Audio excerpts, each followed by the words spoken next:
Laba-laba TNI obrak-abrik markas OPM, Undius Kogos CS lari ketakutan tinggalkan drone canggih.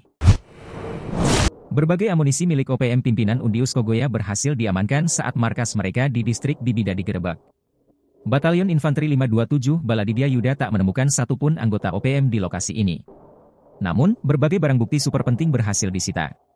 Saat dilakukan pemeriksaan di dalam markas yang terbuat dari kayu itu, pasukan laba-laba dari tapal kuda itu menemukan banyak sekali barang bukti aktivitas KST OPM. Berdasarkan siaran resmi penerangan Komando Resor Militer, Korem 083 Baladika Jaya, ditemukan beberapa pucuk senjata api berikut amunisi tajam dalam beberapa kaliber.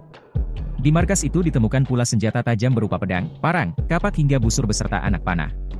Ternyata selama ini OPM juga memiliki peralatan canggih yang bisa digunakan mengetahui pergerakan aparat keamanan. Jadi di markas itu ditemukan satu unit pesawat nirawak kendali jarak jauh alias drone.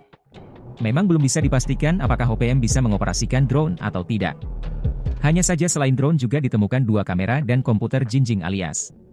Markas OPM yang baru saja diduduki TNI ini merupakan salah satu tempat yang selama ini digunakan Undius Kogoya mengatur rencana teror. Dari sinilah Undius Kogoya mengatur taktik untuk menguasai distrik Bibida.